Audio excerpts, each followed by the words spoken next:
So the question has been for a while now, what is the differences between OBS and vMix? And I've actually made kind of this arc journey from OBS, originally from Streamlabs, which is not an OBS platform officially anymore due to some lawsuit or something that happened. But I went from Streamlabs to OBS to Wirecast to vMix. And that journey happened over the span of about 2 or 3 years.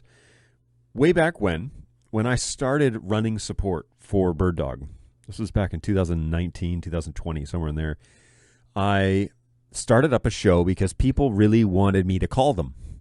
And I was working out of my home office, and I did not have a phone number, and I did not want a phone number, primarily because it was my home, and I was doing support out of my own house. And so I didn't want a phone ringing in my own home where people are asking about business-related things, where it was disturbing my family and everything. So I opted not to do that. But instead, I opted to turn on a live stream once or twice a week. And the original shows went for like 3 hours. And the way I was doing that was in Streamlabs, which was Streamlabs OBS, but has now just become Streamlabs. And back then, it was basically me sitting online, answering questions, and being available to answer live support stuff. So I said, look, if you don't like submitting help desk tickets, no problem. You don't have to submit a help desk ticket. But instead, you can talk to me live. I'll just be available online, and I'll be in the comments, and I can be found over here on Twitch. And so I was already gaming a bit on Twitch before I came to BirdDog, and had 0 followers. Nobody was following me. But I was playing original Diablo and playing original, like, StarCraft 2, bunch of games. And just whatever kind of was working for me at the time. What was the game? Lord of the Rings Battle for Middle-earth 2? Man, that game was so good. It was like Command & Conquer, but all Lord of the Rings themed, and I love that game. Still play it when I get a chance. Anyways, I was streaming through Streamlabs, and I thought, I could do this with BirdDog and just get a BirdDog account and then just stream everything through there. Now, sidebar, handling 2 BirdDog handling 2 StreamYard accounts and switching between the two, streaming gaming and streaming for a company, was not simple. It was quite complicated, to say the least. So, I fired up this show, and it went for like an hour and a half or 2 hours at first, and then it just kept going on, and people kept asking questions. But they also, there was this weird thing about the community that was growing around this stream, that people were trying to do NDI kind of in silos, right? Like they felt like they were on their own out in the wild and trying to figure it out. And that became evident pretty early on, that there were people doing NDI, playing with BirdDog stuff, trying to make it work, but they really felt like there was nobody in their community around them that were able to help them. So that's what this really became. I started promoting it as, hey, the stream is a place where you can show up and hang out with me, and I'll answer your questions over on Twitch. So I had a BirdDogJon Twitch show, and that gained a fair bit of popularity. Twitch was really good about funneling people to your show.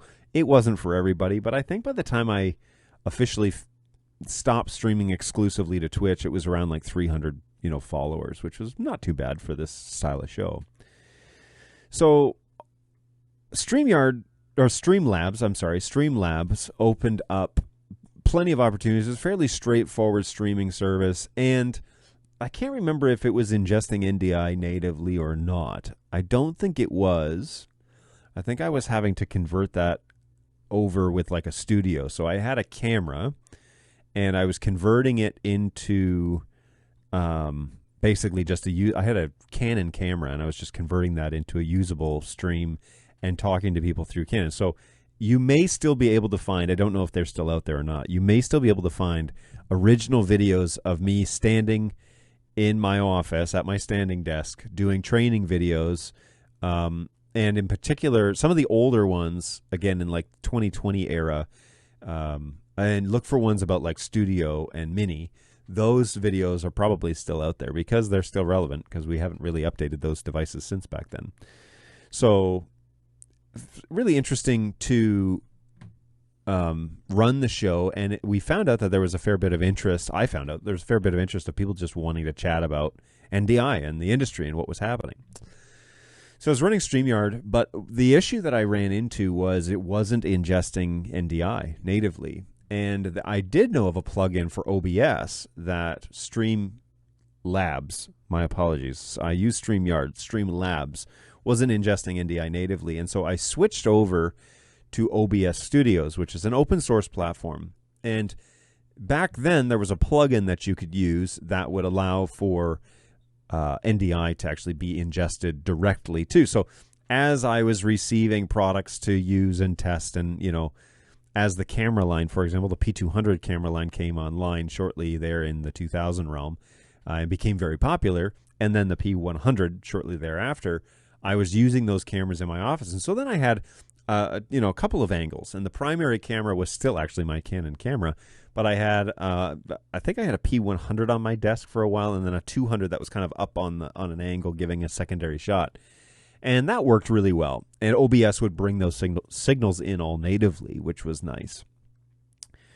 The major issues that I ran across, though, when I switched over to using NDI in an OBS platform was the audio synchronization. That really became kind of a moving target based on CPU usage of my computer, which wasn't a bad machine. It's actually still quite a good machine given the specs that it has.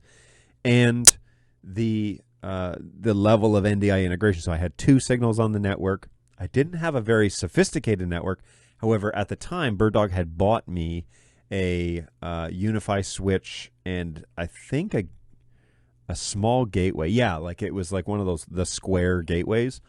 So I was using that to kind of govern my NDI network, and then passing traffic, and really cutting my teeth on how do you do NDI networking for a DHCP network on that configuration. And some of those switches are still in operation here in the main office today, although I think their life is coming to an end.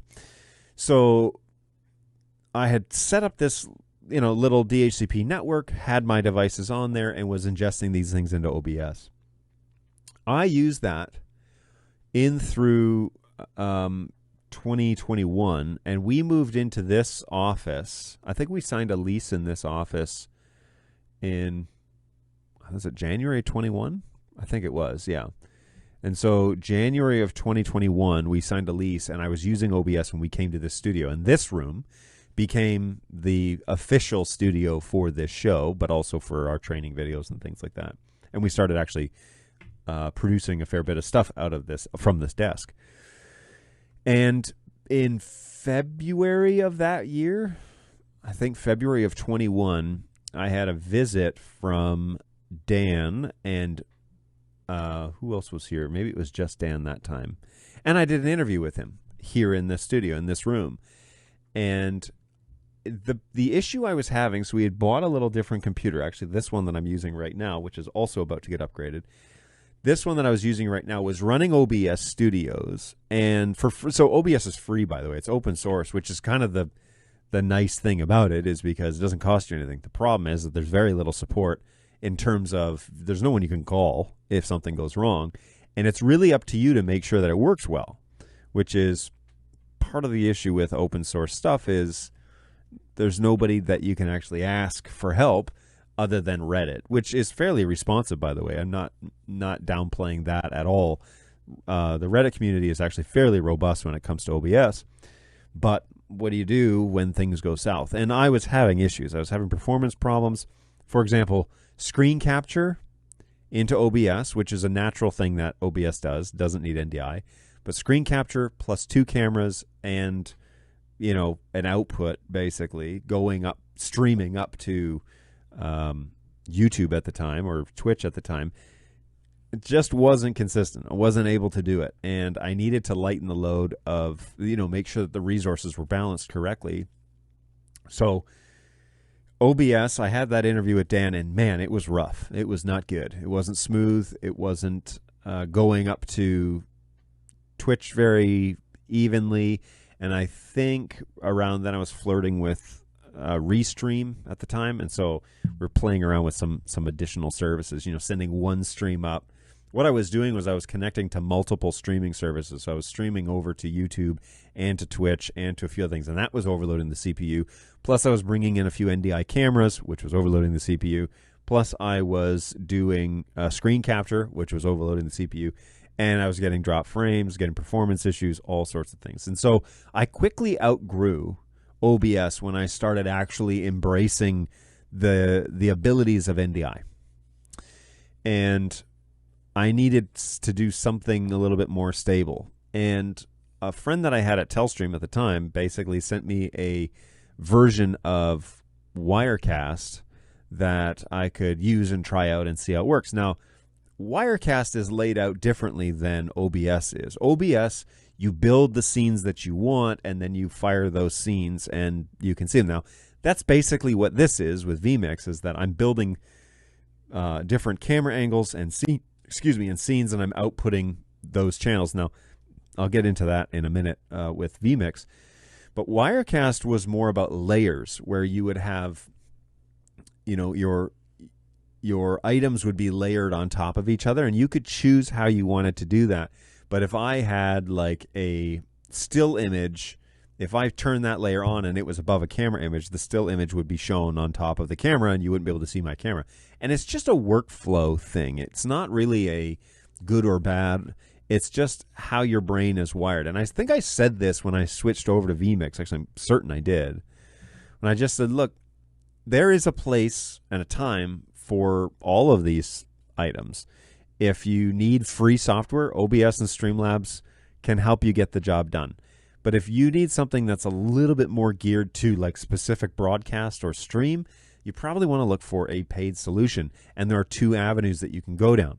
The first is you can buy a piece of hardware, and this would be something like a TriCaster or a Wirecast system, where you could install it into a network cabinet, and that system would be basically guaranteed to work with the one that, with the, you know, the OS that it comes on there with. So what I like about it is it answers the question to buy the thing, to do the thing for the thing you want it to do, right? So we don't piece together our own computer and try different GPUs and find out, oh, we bought that one, but it doesn't work with that and whatever. You buy a machine, it does one function, you load it in the configuration you want it, and that's the thing that it does. Wirecast has, or Telstream has units that do that, and that's really convenient, creates like a central command type of idea. Whereas vMix is a piece of software. You download that onto a computer and you run a piece of software. Well, you will need to build a machine or have somebody build a machine that will do this correctly for you. And there are services out there that do this, by the way. There are integrators and guys that build these for a living. Tom St. Clair comes to mind, Eastern Shore Broadcasting. He builds vMix machines for people who then deploy them, and they run vMix on there. I stumbled across vMix on my own accord, essentially, because I progressed from OBS to Wirecast. Then from Wirecast, I was using Wirecast, and what was I doing? There was one thing that I really wanted. What I really wanted was a way to switch cameras automatically, and you've been witnessing it here on this recording. Basically, I have multiple angles in this studio, but I didn't want to be responsible for switching those. I wanted them to kind of happen on their own, and for me just to be able to deliver the content to a single camera. And so the legend, Tom St. Clair, he said, well, vMix will do playlists, and you can load a playlist with cameras, and it will go then it'll just go down that playlist when you turn it on. Now, it has its caveats, but it does exactly what it was that I was looking to do, and basically auto-produce the show from different camera angles. And I could interact with my primary camera and not worry about switching the show on my own. I have, like I said, I've had multiple camera angles over the ages, and I've got multiple cameras working inside vMix, bringing in NDI sources into vMix all the time. And so it's hard for me to think through and deliver content, but also be switching the show. And so I allow the playlist to run that function for me. So when I was in Wirecast, allegedly there is a way to do this inside of Wirecast where you can set it up to actually do this, but I couldn't figure out how, and I didn't spend the time to actually sort that out. And so I got a license from vMix to give this function a try, and I started loading it in, and it only took a few days to really understand the workflow. Now, for me, and the way that my brain is wired, the workflow in vMix makes the most sense out of all of the platforms that I've used.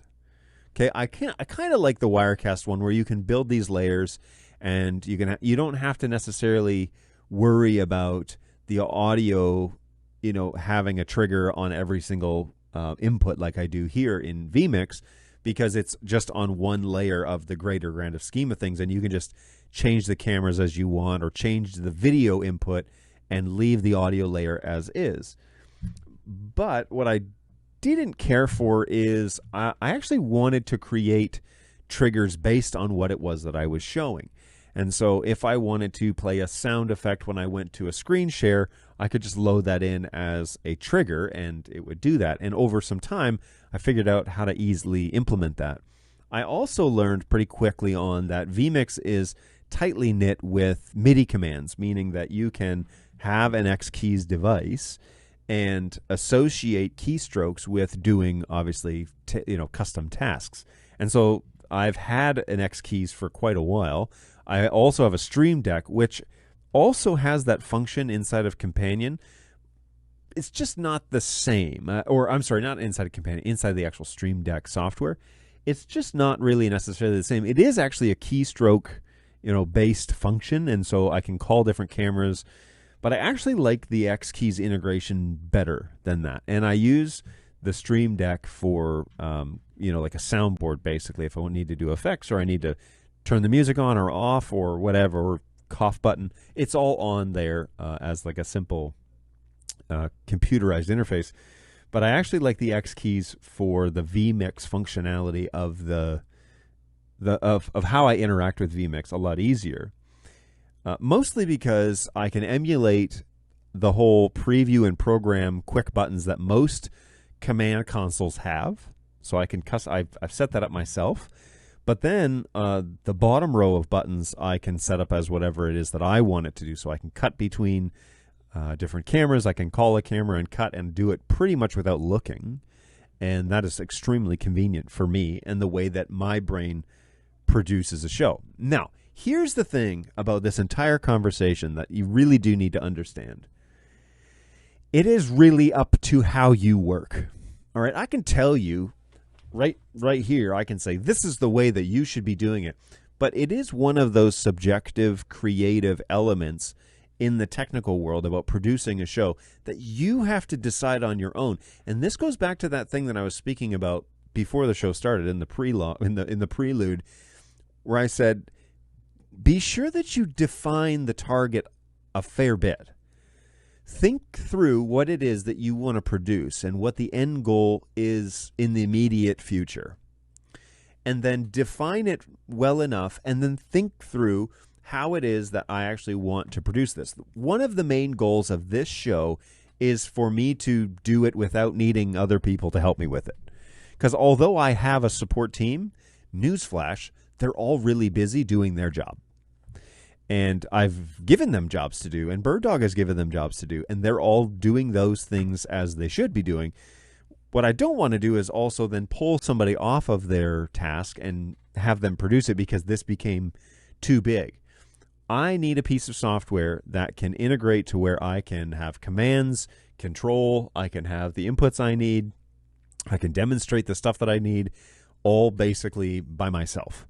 And there is some moderation that happens inside the chats, but for the most part, this show has evolved into I need to be able to do complex things, but do it all myself. And so that's one of the goals, is self-produced, which means that the software and the switcher that I choose, in this case vMix, needs to be laid out how my brain logically thinks it works. And the contrast between OBS, okay, They have inside OBS, if you're familiar at all with it, but just briefly, they have a list of scenes, and then inside the scenes, they have a list of things that are associated with that scene. So you add your camera to a scene, and you call it like main camera, and then you add your audio channel to that scene. And when you click on that scene and push it into the program window, those things are active. All right? So essentially what that means is for every camera, you have to add a scene, and then you have to add the audio source that you want associated with that scene. And it works that way based on scenes. You call scenes and you transition them over, you fade or cut or whatever you want to do, and the things that are within that scene are then active. That's fine.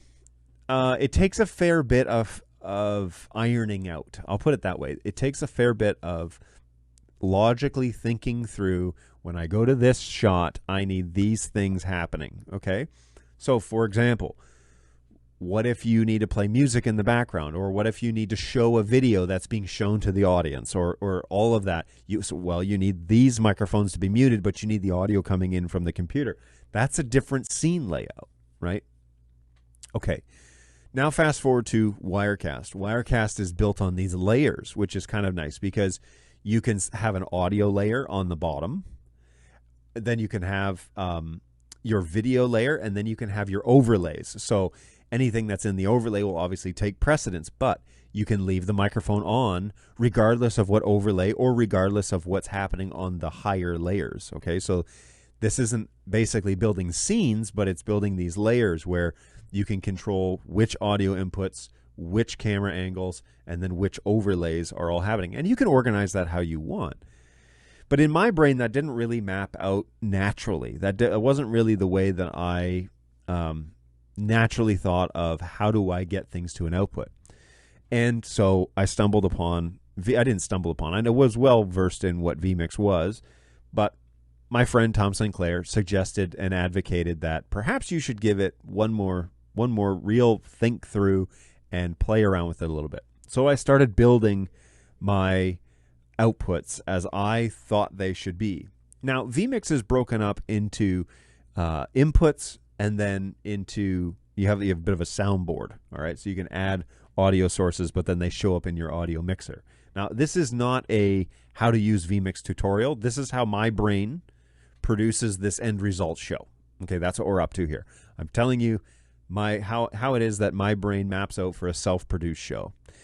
In vMix, you can select the camera you want, right? And then you can turn on, like a soundboard, you can turn on the audio channels that you want. Now, you can have, if you switch to a different camera, right, this is the P110, so you switch to a different camera, you can have those inputs trigger different things. So again, if I wanted to have a sound effect play when I switch to a certain camera angle, you can do that by adding a trigger. That's pretty simple to do. But at its base core, you add your audio and you add your video. You can show whatever video sources you want, and then you can turn on whatever audio channels you want. Okay, and there are faders associated with that. There are mute buttons, and there are, sourcing it out to the master mix, and there are audio buses, and there, if you know what that is, and there are a bunch of routing options. It can get as complex as you want, but at the base core, there is a video side and there's an audio side. What are you showing, and then what are you hearing? And as I have said on numerous occasions, audio is king when it comes to video. And so, ironically, if you're going to stream anything, you really need to have full, tangible control over the audio functions. And from my experiences with OBS, I'm actually still using OBS in a couple of other places. Especially, we just updated to the latest version, which, potato at this point. I don't find the audio function of OBS terribly robust. I find it to be overly generalized because its primary function is, from what I can gather, is for streaming content. That's what its function is, getting it up to whatever the platform is that you're using. Whereas vMix and Wirecast and these, TriCaster, they're focused on being able to produce kind of the show in-house and record it locally or send it out as a USB output or ship it out as NDI or however it is that you want to output it, it does those things with excellence too. But its number one function is to bring in the sources and output the show as it is that you want to create it. And with that being said, I find the audio function of vMix the most robust of all of the programs that I've used, which might be saying something, it might not. But in terms of control and levels and accuracy, in terms of decibels and all of that, vMix seems to be by far ahead of the game when it comes to audio, which isn't necessarily something that a lot of people do well, right? And so bringing in high quality audio from high quality mixers and microphones and rigs and including that, but also coordinating that with the greater thing that's happening, okay? So the video element, the presentation element, the audio element, all of these things that are happening simultaneously, the audio piece does seem to be the most robust, which I actually advocate for vMix because of that.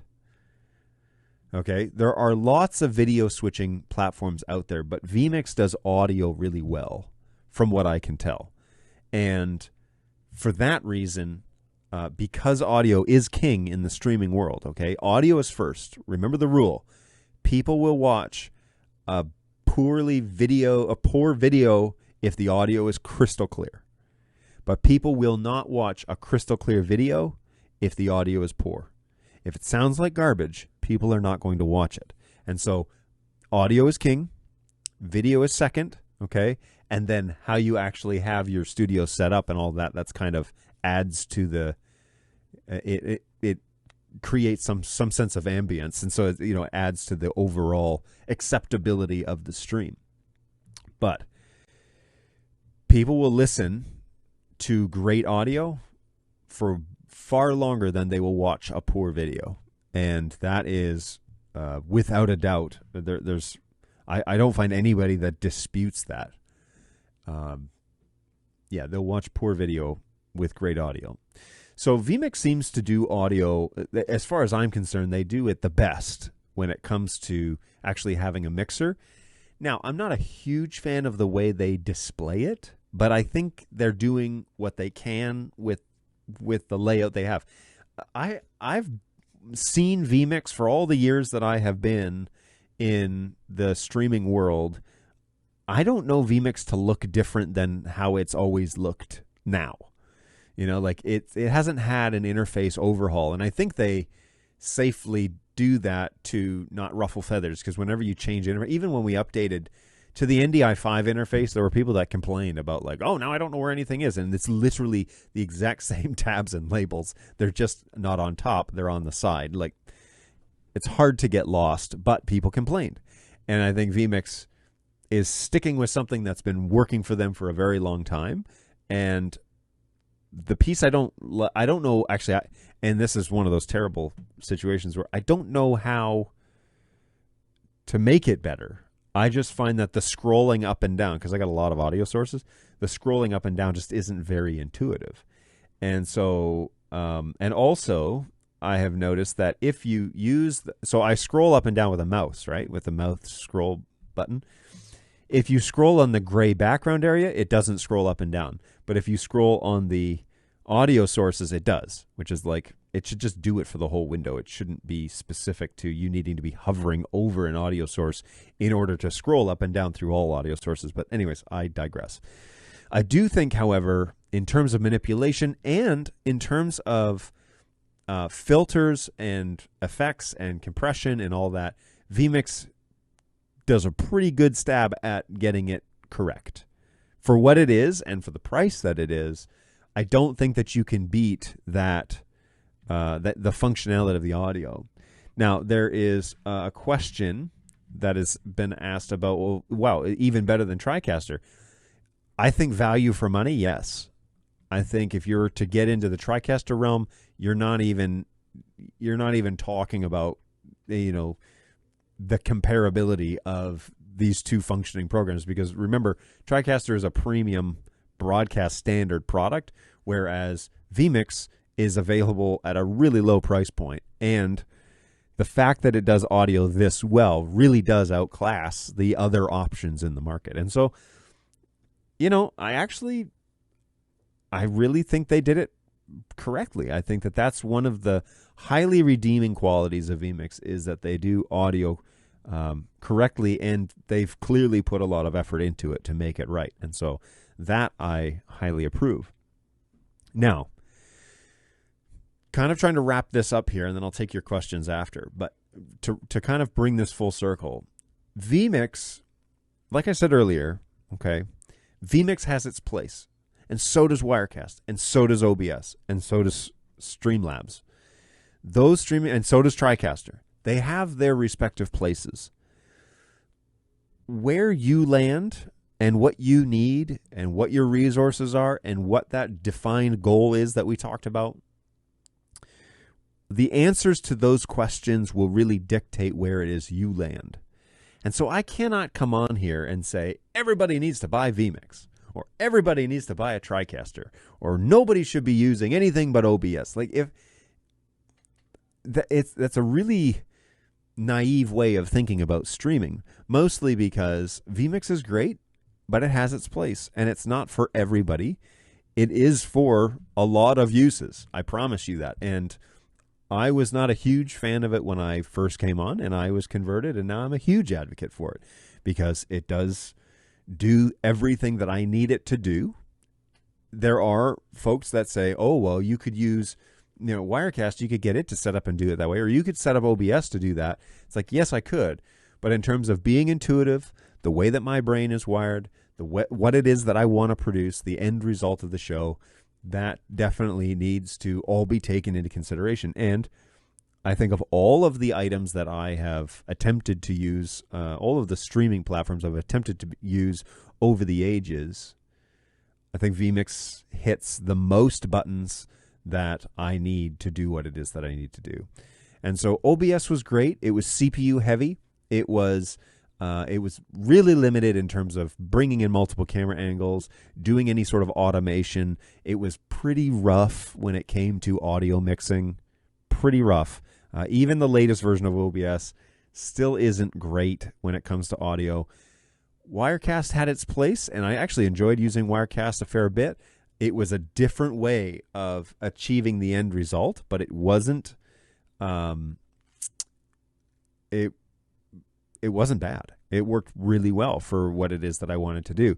But I wanted to do a couple of specific things, and there was plenty of resources to show me how to do that inside vMix. And so I came over to vMix and gave it a try, and within about a week, I was fully loaded in this program and have been really comfortable with it.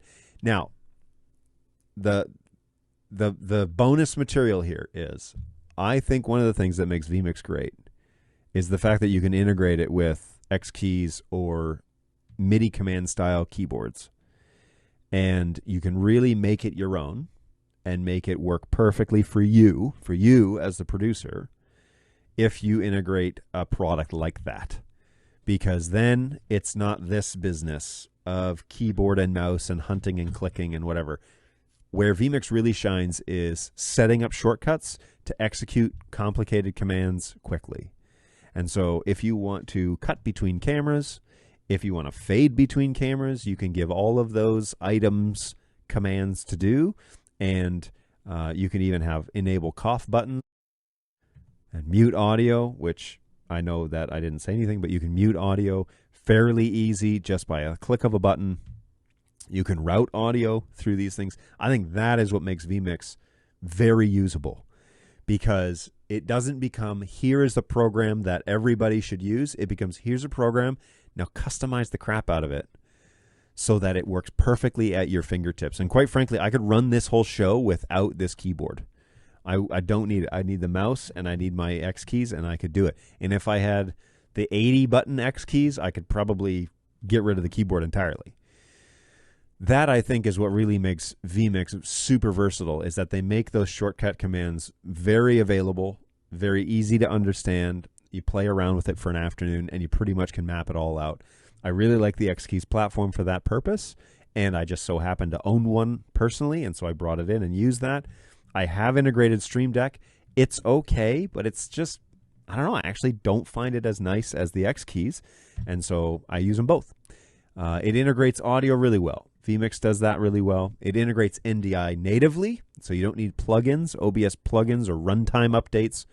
Oh, the new OBS update that just came out, it upgrades to NDI 5, which means you have to do all these runtime updates and restarts and blah, blah, blah, blah, blah. It's brutal.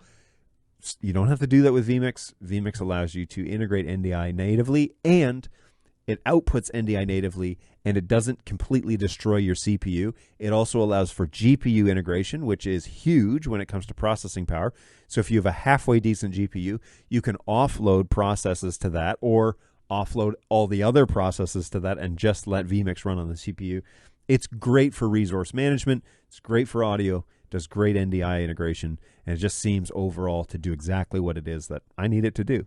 And so I would advocate, if you're unsure, download the trial from vmix.com and give it a go.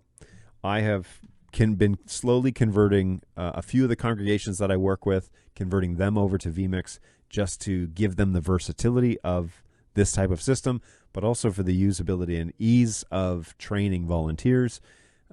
It does really make a lot of sense in terms of, here's your preview, here's your program, what's in program is what's going out, here's your audio meter to make sure that, you know, it can be heard. I think that's where I want to leave it. I have evolved over the ages of, from just trying to get something up for people to talk to me through, to like legit switching a show so that I can interact with people, but also output it via NDI, have vMix as an NDI source on the network. It really does naturally answer and utilize resources correctly in order to achieve my end goal, which, like I said, I'm constantly defining. I haven't arrived. This is a work in progress. And boy, if you could see the runaround usually before every single show, it's a work in progress. And they all are. You're in this boat with us, all right? It's all a work in progress. But what will make it better? What's the next step forward that would make this a little bit better for you and for your production? And so I think vMix does has great answers to that question. And it feels natural for me to interact with the software, to set up shortcuts and commands, but also then to actually produce this show and interact with you through it. So hopefully you find that helpful, and we'll get back to the comment section over here on BirdDogJon.tv.